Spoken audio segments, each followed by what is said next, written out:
Hey guys, so now let's talk about Lionsgate. And Lionsgate was one of the presentations that people felt was kind of mixed. The things that they did show, of course, are, according to Variety, the notable ones they talked about were Michael, which is the Michael Jackson biography film. And a lot of people that saw the footage that was given for that were blown away. They loved it.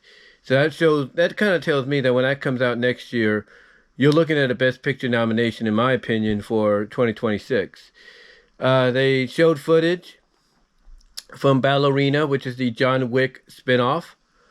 They showed extended footage for the new Crow film, which has FKA Twigs as one of the leads.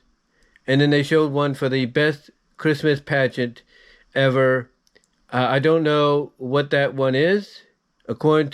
Okay, it says here the best Christmas pageant ever, an adaptation of the beloved book about a family from the wrong side of the tracks that takes leading roles in their church's nativity play.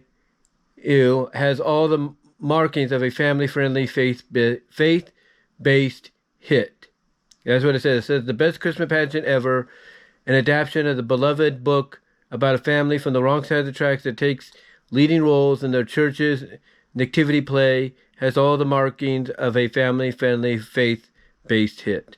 So that's what they showed there. And then, like I said, they showed basically footage from Michael, and it basically states, from what people have been reporting, they showed enough footage and gave enough of a synopsis that it sounds like they're going to cover a lot, because this movie is being done by the Jackson family estate, and at the Jackson family period, and that basically the nephew of Michael is playing Michael in the film, and basically again they said that it's going to show a lot of basically what made Michael who he is as part of the Jackson 5 on his own, made him the king of pop, if you will, but also it's going to dive into a lot of the controversies that surrounded him. And again, from what they're describing, it's going to be, in my opinion, it's going to be a Best Picture nominee for 2026. Now, they did show some other stuff. Flight Risk with Mark Wahlberg being playing a psycho mob enforcer.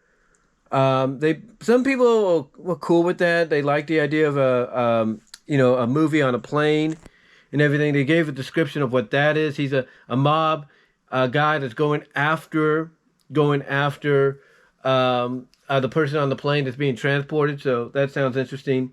They got The Killing Game with Dave Bautista, who's an assassin and everything. But what it is that he's basically being told by doctors that he's developed this disease and that he only has a certain amount of time to live. But unfortunately, he finds out that he's been given misinformation, and now he's got to basically fight off the assassins that he's hired to take him out because he didn't want to live with this disease that he finds out he doesn't really have.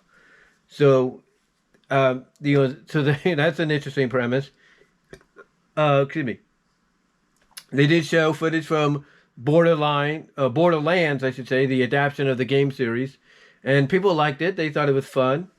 So yeah, they showed some more footage and everything, extended trailer on that. Thought it was fun. So we'll see what they do. But yeah, Lionsgate, according to some people, was one of the studios at CinemaCon that didn't do so well, if you will. They did all right, but not so well. Some of what they showed was good. Some of what they didn't. Some of what they showed was good. Some of what I'm trying to find the right word to say here.